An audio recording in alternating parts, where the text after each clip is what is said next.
Welcome to Things My Mother Forgot to Mention. The podcast where we say everything our mothers didn't. I'm Jan, a trauma therapist and author turned rogue storyteller, here to talk openly about the body, aging, and all the, wait, what?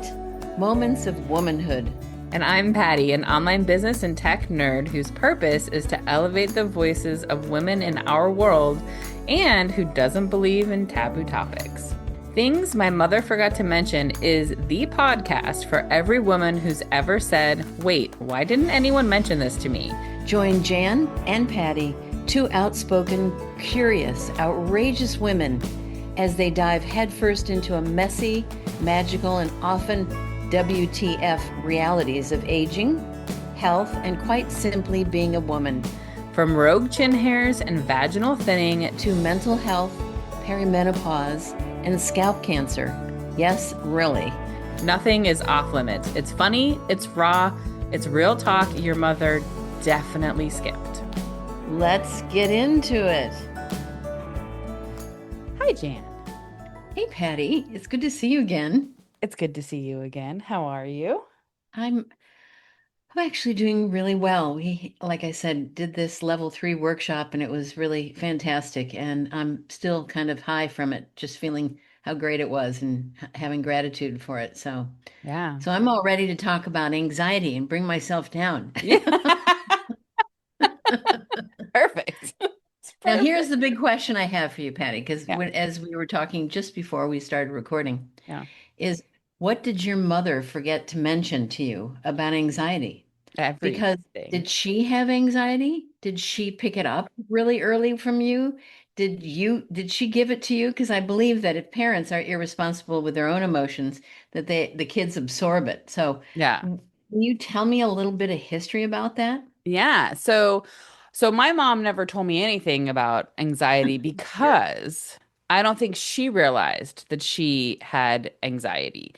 She does, though. I can tell you as an adult now and seeing back then that she did, and currently it's very crippling for her, debilitating.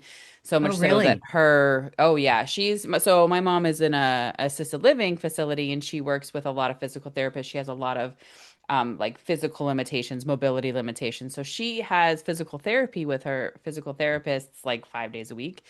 And they have gotten to a point, walking is very challenging for her, where they have said, you need support from a mental health professional because we think a lot of the challenge at this point with walking is fear and anxiety because she's afraid of everything and very anxious all the time. So I absolutely got some of that from her. Now, right. I had acute issues. I had, abuse and things like that. So I think some of my anxiety came from that as well. I have learned that as a child, if you're exposed to trauma, it does change or it can change the actual structure of your brain. Exactly. And you're therefore can struggle because you're basically your fight or flight is always activated. Yes. And so it changed that structure. Yeah. In fact, that's the very piece that I worked for 2 hours in this workshop teaching about that very fact that you just said. Oh, nice. Yeah. And what happens is that you end up, the earlier it is, probably for you, it's harder to work with because it's so early. The brain isn't that well developed, right? And it goes in a nonverbal way. It's in the system, so in the autonomic nervous system. And so we become, I call you a sympathetic dominant tone. That's the tone that you have. You're sympathetic dominant, always on rev, always revving, going. It's like something's coming. And that starts very early if you've had trauma from 1 to 4, like birth to like 5 or 6. Mm-hmm. Yeah. Yeah. Oh, what happened? Yeah, the abuse for me started when I was 1.5. So I was pretty much my whole until I was like 8 or 9 or something. So my entire childhood was like fight or flight, right?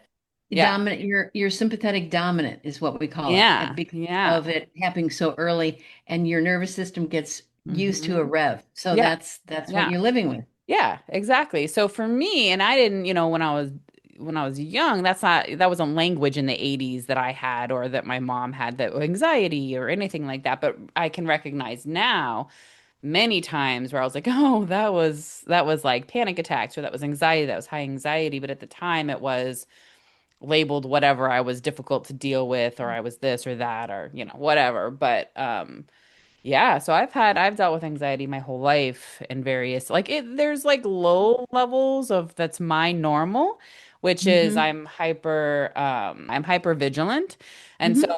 and that's my normal. So for me, like everywhere I go, I have to have my water bottle for just that's a weird thing I have. And then I always know where the exits are. I always know who's around me at all time. I hear conversations that are happening. That's why I can't like work at a cafe because I can't like zone out and just work. I'm always paying attention to everything. Right. And Mm-hmm. that's my normal. So that That's feels, I your mean, normal. it's my normal is just to always be aware, which I'm working on in Hypervigilant. therapy. I'm And it's hyper true. vigilant. Yeah. Yes, it is. It's called hypervigilance. Yeah. So, but then I go through bouts where I'll have extreme periods of panic attacks and super high anxiety where I can't really function and things like that. Those tend to be rare. There's like a few instances in my life where those have happened. So I always So have sort of my something low must have been level. going on that instigate triggered those. Yes. Yeah, Okay, I was going to say because they wouldn't absolutely. probably come out of nowhere, but Yes. something came along and it takes you to a Triggers. higher place in your Yes. nervous system. You Yeah. actually, this is what we call it. You go out of your window of tolerance, or we call it Oh, window of capacity. Everyone yeah. has one. Yeah. And then you get really dysregulated, and then you're overwhelmed, and then you're spinning out in a panic attack. So That's that's correct. what would happen. Something Yeah. triggered it. Yeah, and for me, they would be periods of time. So like I'd have a triggering something that's occurring and it Hmm. shoots me into a period of time where I'm like I'm really can't control that stuff and it gets so my first one I was in high school. I was a freshman in high school. And so I'd had anxiety younger, but I didn't ever really recognize that. But I was eating cereal one evening and I was like, there's something stuck in my throat. Like I can't and so I told my mom, like, I can't get it down. There's something stuck. She took me to the ER. They're like, there's nothing there. You're having an anxiety attack. So that was the first time I'd ever heard of that. And so Oh, there was a lump in my throat that I thought was, and it was because we were flying back to Chicago where all my trauma really happened for the first time since we had left. But I didn't, of course, recognize that or anything. But that I think was the triggering event as I was going back to this place with all this stuff that had happened and all of that. And so at that point, they gave me Ativan and they oh said dear. How old basically, were you when they were giving you Ativan? I was a freshman in high school. Yeah. So Wow, that's pretty 15. strong for freshman in high school. Yeah. And they Okay. were just like, take it if you need it, as you need it. And I was like, okay. And so I didn't ever feel like they were panic attacks, like, because I've had them since pretty intensely. Um, but that lump didn't go away. Like, basically, I just lived at that point with a lump in my throat. Like, it just always felt like there was something there. And so Interesting. sometimes they'd get really bad, like in class and things. So then I would step out and take my Ativan. And so, yeah, it basically was like that. And it kind of grew a bit because I had to chew everything over like 5,000 times in order Oh, to feel sure. That like makes I sense. wasn't going to choke. So then I didn't want to eat in public and eat around people. And then, so that slowly built into agoraphobia, which then by my like senior year in high school, my halfway through, I just stopped leaving the house. And so I Wow. was Oh, for wow. Did you not go to school? I didn't. So all of my teachers except for one switched me to homeschool. One did not, so I did not graduate on Oh, time because of okay. that. Oh my gosh. So yeah, I stayed home. I would leave to go to my therapist. At that point, they had me on Zoloft. So in order to get my meds, I had to go to my psychiatrist. I had to go see my therapist regularly. So I Sure. would do Sure. that, and that would be the only time Hmm. I'd leave the house. So that was like 6 months Wow. that I kind of lived in that. Hmm. So what you're saying is that from 1 to 8 or so is where the trauma happened. You don't have to Mhm. share what the trauma is, Yeah. but you were living in Chicago. Was this in your within your family or Yeah, and I'm happy to trauma? share. Yeah, so it was my father. I was sexually abused by my father. Oh So dear. Oh, yeah, I'm so so sorry to hear that. yeah. So yeah, so it was pretty like, So things your mother forgot to mention. yeah, Well, things your mother forgot to check on and do something about and yeah, protect you. I mean, that's correct. that's the Yeah. whole key is when parents fall Mhm. down on the job and they're not protecting their kids. then your nervous system, believe me, I've worked with many women, mostly women who have had sexual abuse, Yeah. and your nervous system is changed for life, really. It Right. is. I mean, Correct. it's Yeah. possible to work with it Mhm. through some therapeutic techniques, but I am so sorry to hear that. Wow. Yeah. So I can Yeah. imagine then it shows up around 8 or 9, and all of a sudden then it comes in like a lump in the throat, and Mhm. then all of a sudden, you don't want to eat in front. I'm wondering if it even created a what do you call it, eating disorder? Oh, Because absolutely it did. when So the you first didn't time, want to yeah. eat in front of people. Oh my I didn't want to eat in gosh. front of people. And here's the thing is that that was the second round. So actually all of my anxiety spikes include some sort of food related something, which I sort of in retrospect have said, oh, I bet it was food was the only thing I had control over in my body. For sure. And so because I was anorexic when I was about like 7 or 8, and that was something got stuck in my throat also, something actually did briefly, and I stopped eating. And so that was my way of controlling. And it was just as my father had moved out, my parents got divorced. So it was sort of around the time I think I had like a freedom sense. And so I was able to control something. And so I stopped eating altogether. And that was anxiety eating disorder, which I Mhm. hadn't, of course, at that age, I didn't recognize that. So that was kind of the first bout of it. And then in high school was that second bout. And then I kind of worked my way out of that thanks to basically a friend of mine and work I did with therapists and all of that. Mhm. And then that kind of went away eventually. I mean, to be quite honest, while I was doing, I weaned myself off of the Adderall? Zoloft, which I do not Oh. recommend. You should not ever do without a doctor, but I did. But then I started doing in my early 20s psychedelics. So, see, that's what happens. Yeah, You were doing it to self-medicate. correct. Psychedelic when you were 20? Correct. Wow. 21, 22, 23, in my early 20s.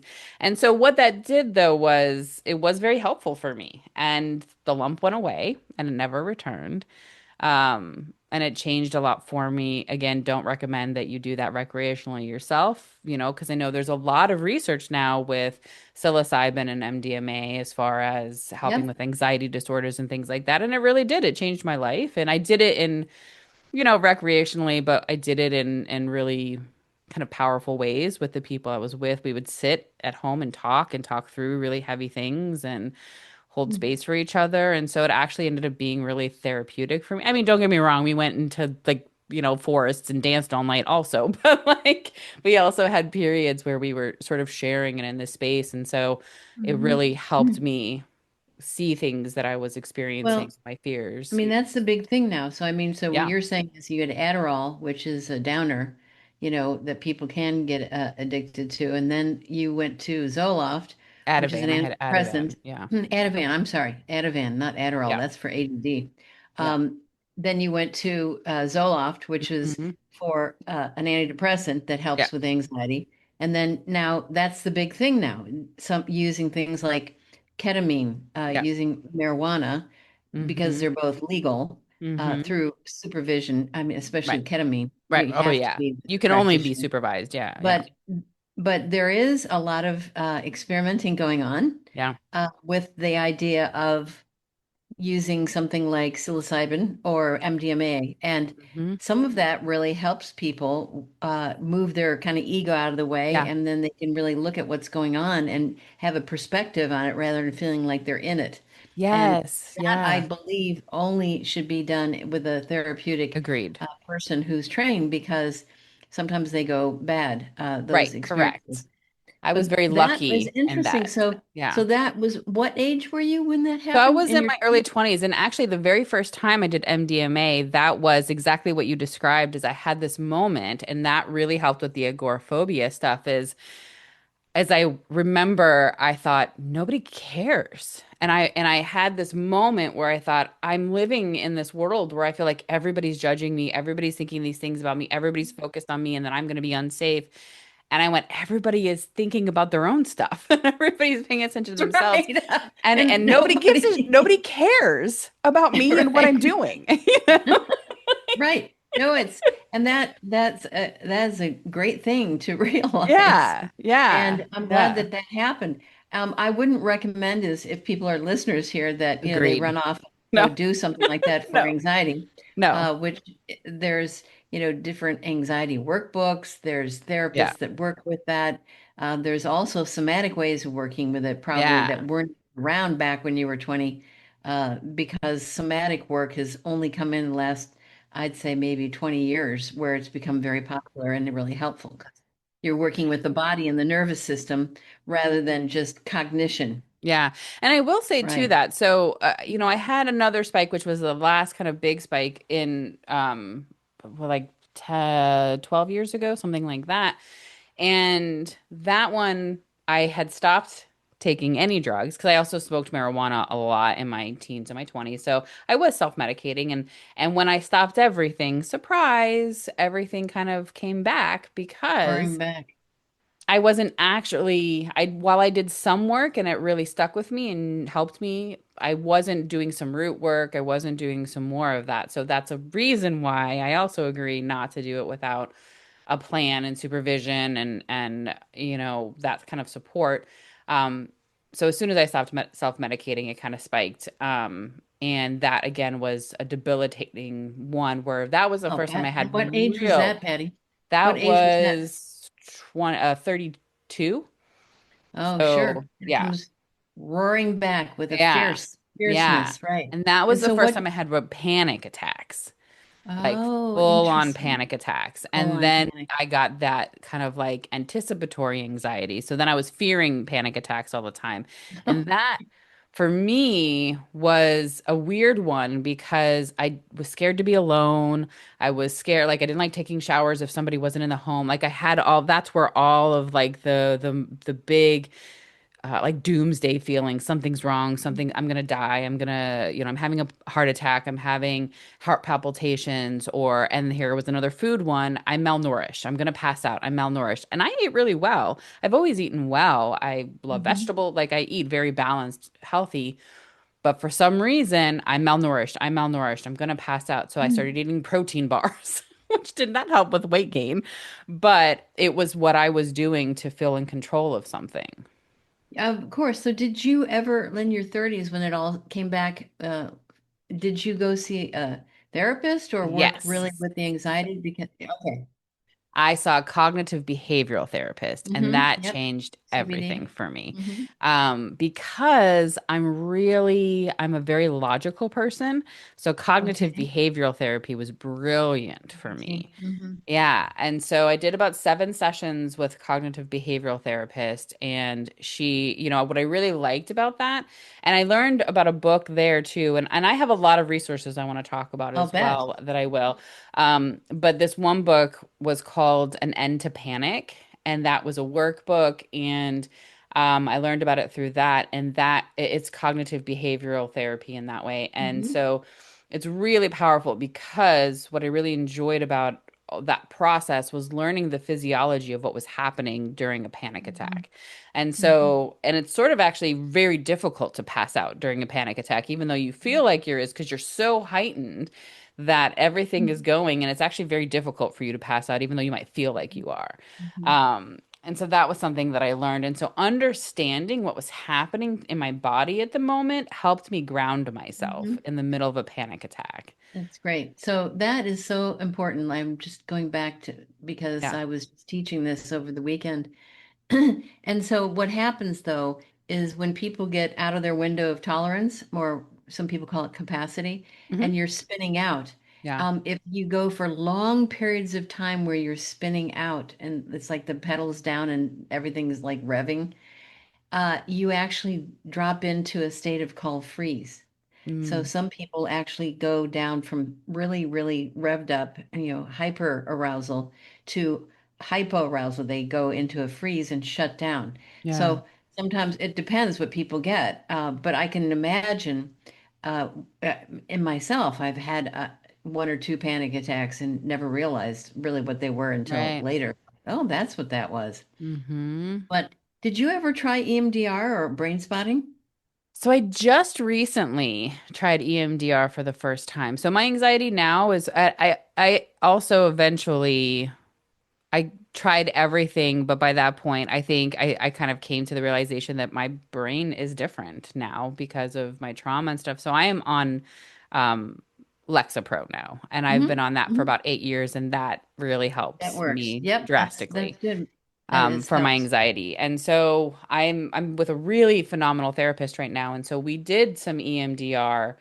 We did a Great. trial of EMDR. So we did it around driving because that became one of the things. Basically, for me, the last bout of anxiety gave me a lot of travel anxiety as well, which I used to travel everywhere and I loved it. And now flying is difficult. Driving long distances alone became difficult. So we kind of put it towards doing long distance driving, which worked really well. And so that's been really great. But we did something similar to EMDR called ART, and Yes. she was recently certified in that. And we did that for part of my abuse. And that was pretty phenomenal. It was really Hmm. fascinating. It Hmm. really Yes, helped I with hear my that. triggering. Hmm. And yeah, I was really stunned by how You quickly want it to tell worked. people what ART stands for? If I can remember, I have Accelerated. Is res it accelerated it's accelerated accelerated. resolution therapy? Yes, that's it. Yes. Okay. Yes. I thought maybe you knew, so I didn't want to I put you on the did know, spot but there. I forgot. So that's helpful. Yes. Yes. Hmm. Accelerated resolution therapy. And Yep. so it's similar because my understanding is that the person who created ART was connected to or was like worked very closely with the person who created EMDR. So Yes. it's Yes, very it is true. similar and that you Hmm. use eye movement for this Hmm. work, but it's much faster. Whereas EMDR, you do many sessions Yes. and but ART can be 1 or 2 sessions and it's a little more intensive. Also, it's less triggering because Hmm. you don't have to go back and picture a whole thing and stay in it. Like you see Hmm. it and then you're moving through it and you kind of go through it a few times and it gets fuzzy. It's kind of the Hmm. best way to kind of like I explain it as sort of like you picture a scene of what was happening and then as you do the therapy, for me, it was almost like somebody walked in front of the scene with like frosted glass. So it Mm. becomes like I can't quite like I know it's there. I know what's happened. I don't get triggered when things would come up as they have previously, and I can't quite see it fully. So I can't sit and visualize the abuse because I remember it because it happened so frequently for so long. It's very easy for me to see it or. Hmm. And so it really helped with all of that. So I can't picture it Hmm. as easily. It's very fascinating Hmm. how it works. Yes, it is. And so, I mean, these are other ways that the field has advanced in psychotherapy, which is, and also brain spotting has come off of EMDR. Mm, And I was trained in EMDR, and I didn't really find it useful in my practice. I, of course, do what I do. right. And there's also practitioners doing creative things with all of these methodologies, which really Yeah. helps people. So now you're working more in the body. You're not just in somebody's head cognitively. So, Right. so for people who feel like they were doing it cognitively and it wasn't working, there's so much more. And I'll tell you what I've done Yeah. for my anxiety and panic attack that I had. And it really did the same thing to me, Patty, where I used to be a flight attendant and I couldn't get Right. on a plane because, in fact, even coming home from Nashville, I always have to, the guy that's by the window, I always have to say, can you please open your shade? Because I Mm, need to see what's going on. I can't yeah. just be in Me this too. capsule taking off somewhere and not knowing I can't, like, I feel so Yeah. out of control. And Yeah. I've noticed that's really gone down for me. And it's called biodynamic cranial sacral work. Okay. Now, that is more totally body based, and you lay on a table and you have to have a practitioner, and they work with the cranial sacrum, the sacrum, basically your vertebrae, which is where the vagus nerve goes through that Yeah. connects in your brain and your nervous system, and they work with all rebalancing the energy that has gotten out of whack, whatever you want to call it, in Ah, the from all the trauma and the yeah. anxiety, and they balance the fluids that really actually from the cranium go all the way to the sacrum. and they follow the vertebrae. And that's our main area of where everything starts happening because the body keys into the brain. So I've been going to this woman for the last 3 or 4 months, and it's made it so much easier for me to get on a plane and not, oh, I see what's happening, and I just kind of relax. Before I'd be like going, oh my gosh, I don't know if I can, and Yeah. that's crazy, and I know that feeling Yeah. where everything, even getting in the car, like, can I drive the car, and Yeah. that overwhelming feeling. And she balanced out a lot of that. And that really made a big difference for me. And I'm still continuing that kind of work. But Yeah. I think this whole idea, what we're talking about is that anxiety is real. It's And for real. all of us that had it early, like me too, I'm more Hmm. sympathetic dominant. Yeah. So I'm all charged up because it was when I was like 4.5 and 5 years old. And Yeah. so that sticks with me. And that's kind of who I am now today. Right. And you Right. can do things like take some antidepressant and take some of these other drugs, but I highly recommend doing more of the newer age uh, Yeah. has come out, which Hmm. is like what you're talking about, ART Right. or EMDR or brain spotting or biodynamic craniosacral or somatic experiencing work. So Yeah. much more So is much out of there it. for people. So Yeah. much, which we don't have to be drugged. You don't have to Yeah. be taking, what Yeah. was the drug you took? Not Adderall. I keep calling it Adderall. What do you call Ativan.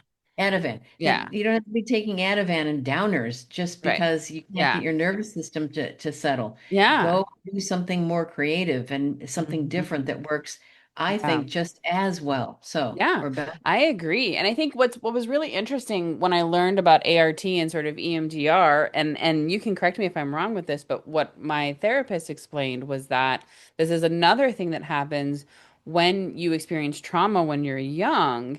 Your brain, because you're always in fight or flight, your brain doesn't actually ever, or in a lot of cases, your brain never really fully goes into REM sleep when you go to sleep. And so doing EMDR and ART, it mimics being in REM sleeps, which allows you to then Oh, process nice.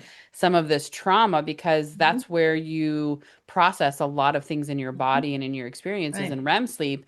And if you never fully, which makes sense, right? If you're always alert, you're always Yes. aware, Yes. then it's hard to fully get deep pure sleep. Deep And sleep so, for your body to finally drop and let go yeah, because it's still hyper vigilant. But it yeah, is correct. And in any, whether it's ART or it's somatic experiencing by Peter Levine or whether it's EMDR, any of those are about, so the nervous system, yeah, which is, thank God, it's an autonomic nervous system. It runs our hearts, our breathing, everything. And yeah. when there's a threat response, Mm-hmm. so sexually abused when you're young, or what happened to me, Mm-hmm. is when the threat response, you want to fight or flight. And if you can't fight it and you can't get out of there and you can't tell them no, and that's not happening, what happens is you go to freeze. Yeah. That's the logical place, and that's where it gets stuck in the body.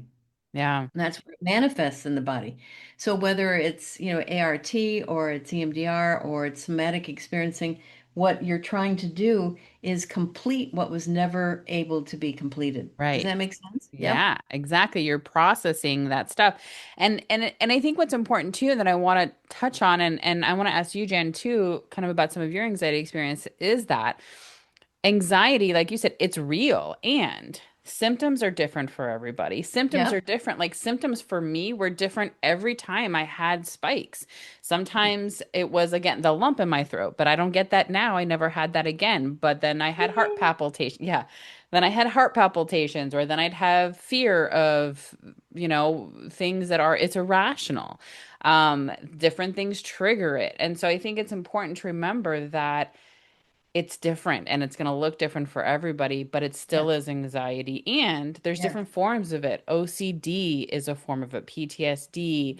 There's all sorts of things that fall under anxiety disorder. I have generalized anxiety disorder. General and Yeah. anxiety disorder. Mhm. But agoraphobia, all those things. And so I think you, Jan, had mentioned that you struggled with OCD. at I some point, do. and that is also an anxiety disorder. Mhm. Right. Yeah, because mine, and I guess I talk about this in my book, is it's in the back cover. I guess I really just wanted to put it out there. Yeah, my mother was very, very depressed and suicidal, and I found her a couple times when she had overdosed, and I was like Mm, 4.5 years old. And yeah, then my father was taking care of us because she went into a psych hospital. And back then, you went to a psych hospital for 6 months, not like, for a week right. or 4 weeks. And Yeah. then my father got in this horrible accident when my brother and I were in the car, and he almost ended up dying. And so for about a year, I was basically without parents because of what was happening to them. And Yeah. my anxiety was off the charts, but I didn't know it. I think I went into more of a PTSD freeze. And back Mm, then, this is we're talking, I'm going to tell everybody my age, we're talking 65 years ago that something right. like that happened to me. And Yeah. they didn't know what PTSD was. Right. They didn't understand what exactly had happened to me. And I had a hard time when I got to school. I couldn't read. I was really dissociated. I couldn't hear what people are saying to me. I had a speech impediment. I mean, I was like gone. And so they sent me to a psychiatrist, and they didn't give me any drugs or anything, but I was a mess for quite some time. Yeah. And so how it manifested is right at OCD, and they diagnosed me because I was so anxious, and I would make a list every night and have my parents sit with me and go through it. Am I going to die because I did this? Am I going to die because I Mm, touched my finger to my mouth? Am I going to die because I ate this? And am I going to die because, I got a bug on me, and it's all these crazy things. And they would go through every night saying, no, you'll be okay. No, you'll be okay. And I never realized, then once I got to be in eighth grade, it was kind of like I became more, sociable and really out there with friends. yeah. But it it reared its ugly head when I got to be an adult, and that's what people don't realize is that the history, even though we don't want to go back there, it does help us understand what's happening in the present, and then you Hmm. know how to deal with it. And with the way psychology, like I said, psychotherapy has increased and gotten so much more sophisticated and different Yeah. ways of treating. I mean, really, that's what's so exciting, the field in the last 20 years, that there's a lot of hope for people with anxiety like you and all Yeah. the work you've done. Yeah. Yeah. And it's super fascinating because the more that you do it, and I think so much of anxiety, also, like I mentioned, like that anticipatory anxiety really played a big role for me in that most recent bout, which I still deal with parts of that. That didn't fully go away. And so my new normal, is a little higher in certain ways. But there are things I continue to work on and it will get better. I recognize that I'll always have anxiety. That's just a part of who I Yeah, am and a part of my yeah, life. And, you know, getting to a point where I can be like, oh, I'm feeling anxious. That's okay. And yes, that changed yes. things for me too. Like that was a mantra for me when I finally kind of came to terms with it, was like, it's not going to kill me. It Mhm. sucks. It's an uncomfortable feeling and it's not going to kill me. I am Right. not going to die from anxiety. And so to being able to sit there in it and say, oh, I'm feeling anxious right now, that's okay, and breathe and like be aware. And I think the more awareness we have of ourselves, the more we're able to see some of those things and we're able to start challenging them. So for me, some of those things are like I have little bits of OCD as well. Like I have to check my door a certain way every single night. And if I don't, I feel like my skin is gonna crawl, like I'm crawling in my Mhm. skin. So I have Mhm. to go back and check the door in the exact Mhm. same way. And you know, it's not the end of the world. I just sort of, for now, I'm allowing that to be what it is. There's other things that I have done that I'm like, okay, that maybe is a little too much, and I can maybe let's oil that door because I didn't want to have the door squeaked a little bit, and I want the door to squeak because if somebody comes in my room, then I hear that. Like these are some of my anxiety things that then I work through. Sure. I'm like, that I don't need to do. Let's oil the door. Let's come up with a way to process those Right. feelings Right. and Well, the sleep key, comfortably. the key, what you're saying, Patty, and this is actually what we teach when we're training, is this whole thing of mindfulness, Yeah. is observing yourself with no judgment. That's the Yes. key. This is Yeah. John Kabat-Zinn's work, actually.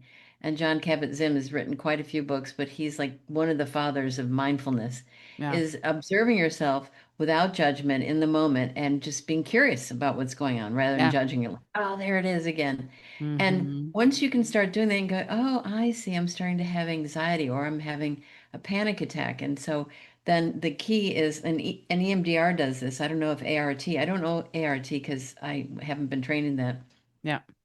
but being able to find what we call resources, Right. some place that I can go in my body that I can self-touch or calm myself down or do mind's eye imagery like walking in the woods or the mountains or sitting on a Hmm. beach, some place that brings us into more coherence and makes us relax so we're not Yeah. like so uptight. So Yeah. that becomes what just to have to do that as a practice every day for certain people, and I think Hmm. it's a good one. Yeah, absolutely. And I love that reminder of not judging yourself or your process with it, because I think that that's really important. Is that for a long time it was I get frustrated, oh, I'm back feeling this, and it's like I lose or something, like can't beat it, and changing that relationship with it. I also try to not say my anxiety. I try to just, I don't want to own it. I want to say it's anxiety. I'm experiencing anxiety, and that Mhm. helps me. So sometimes how I talk about it helps. But yeah, just being compassionate with yourself too, because my goodness, what have you experienced that led you to that? And how amazing is it that you can be aware of that and do things? And that, I think, talking about resources, just like anxiety looks different in its symptoms for everybody, so does therapy and relief Mhm. from that. It's been different Mhm. for me every time I've done it. And there's so many resources of different kinds. And I think what works for one person doesn't work for somebody else and the anxiety they're dealing with. So Right. keep trying different things. Meditation is Hmm. one for me too. Yep. I work best with visualized meditation. I struggle a bit with Yes. just the silence, so I need visualization. Or I used Headspace for a while, which is an app, and that really Yep. helped me Yep. because that's counting breaths, and it's something that I'm able to come back to count breaths. And Yes. so there's There's some quite things a like few that. apps that you can get Tons. besides Headspace. I know Hmm. I've had them, but they're so like I said, today it's become so normal for Right. people to really, and which is exciting. Yeah. Before back in the day when I went to that psychiatrist, all my friends, where are you going? And I would be so embarrassed to be able to say where I was because I was defective. Something was Right. wrong with me. And thank Mhm. God that if whatever you believe in is that today it doesn't have the pathologizing as pathologizing as it used to be for Yeah. people saying I go to my therapist. People Right. don't judge you for that. They kind of go, oh, okay. Oh, Yeah. what are Or you good working for on? you. Anxiety. Like, Or good for yeah. you. I should do that too, Yeah. something like that. Yeah. Yeah. Yeah. Absolutely. So I think some of the resources, that I've used over the years. So again, meditation for me, of varying kinds have been helpful. Again, I can't say enough for especially people who are logical. Cognitive behavioral therapy, I just love it. Mhm. I'm doing something Yeah. now called cognitive processing therapy, which is a Hmm. little bit different. I'm in the middle of learning that, so I don't know too much about it. I'm just starting it, but again, it's logic based, and that's really helpful. Anything cognitive is really useful for me. Obviously, don't be afraid of medication when it makes sense. I'm a Yes, big proponent absolutely. of trying some things first, but sometimes your chemicals are actually out of balance and Mhm. you need them. And for me, and one day I hope to not be on Lexapro, and Mhm. and that might happen. Um, Exactly. I but mean, it's you're okay. retraining in some Yeah, ways and energetically trying to, I mean, what we say is that you're trying to kind of discharge or get rid of all that energy that you've been carrying around right. for all these years. And as the nervous system starts to, I guess you could say heal, you may be able to get off the drugs if you're taking Yes. them. Yeah, But you should definitely talk to always. your prescribing doctor. Don't just do it yourself, because that's really dangerous. And Dangerous. Yeah. right, and I'm looking forward to our guest that we have, and she is a psychiatric nurse practitioner who knows everything about drugs, and we'll be hearing from her at some point. But there's so many options for people with anxiety. Like Yeah. I'm just so sorry to hear that about what happened to you, and that's been your journey is Yeah. having to work with that. That was what you got for the first 8 or 9 years, and then the rest of your life is the unfolding of how to heal that. So Yeah. Yeah. And it's good just for you. yeah, it's a part of it, right? It's a part of my, exactly right. It's a part of my story. It's not who I Mhm. am, but it's a part of it. And, Mhm. right, as people say, like I wouldn't be me without all of that. And it's, being in therapy since I was 8 or 9 sure has helped me a lot.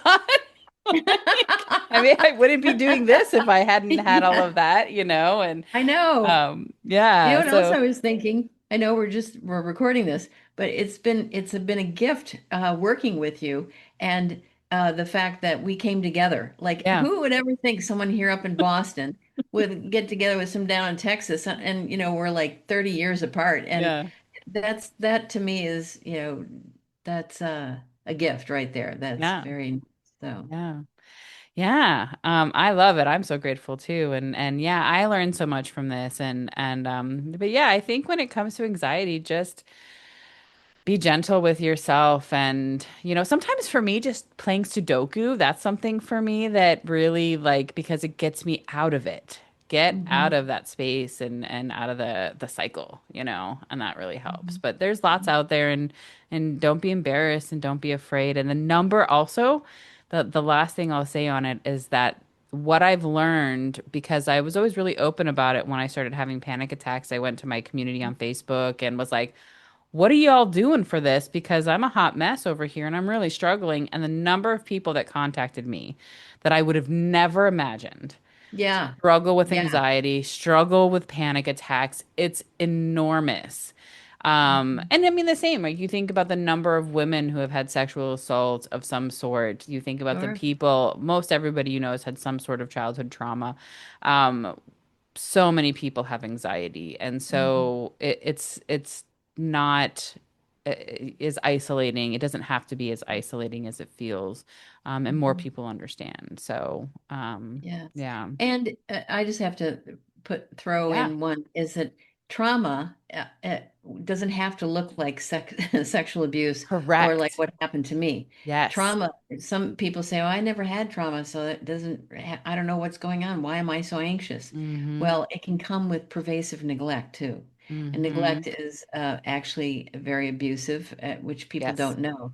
But that causes a lot of anxiety because you're basically forgotten in a family system and you're having to do everything yourself. Yeah. And that causes a lot of anxiety. So, Yeah. The other thing too is, over the years, because I had such kind of this intense trauma, and when I share it with people, I kind of sometimes get responses like, oh, well, I mean, what I didn't have anything as bad as what you had or anything. And it's like, yes, that. I think the important thing to remember is the worst thing that ever happened to you is the worst thing that ever happened to you. And so it doesn't have to be as whatever as the worst thing that happened to me. Like it is still trauma. It is still bad. It is still challenging. And I think when you look at it from that perspective, it's all subjective. And Mhm. there's no scale here. There's no comparison. Your life is your life, and Exactly. your experiences are as challenging as they are. And nothing can take away from that. And so I think, that kindness and love to yourself is really helpful through that. Absolutely. Yeah. Absolutely. All right. Well, next Wow. time we get to talk to somebody who has even more knowledge on this topic, which I'm Yes. very excited about as Yes. well. So, yeah. Yes. Well, thanks for, Well, thank you for sharing your story. And yeah. I so enjoy these times. And like I said, it is synchronistic that we came together. And Yeah. whatever that is, I've really appreciated it. So, Yeah. Me and too. so thank you. Yeah. Thank you. Thanks for listening to the podcast. If you like what you've heard, please share it with friends, subscribe, and leave a review. And remember, information shared on this podcast is not medical advice. If you have a concern about your physical or mental health, please seek support from a professional. If you have a story you'd like to share about things your mother forgot to mention, you can apply to be a guest. We'd also love to hear a quick 90-second thing you've learned in your life. You can find links to both of those over at our website at thingsmymotherforgottomention.com or in the show notes. Thank you.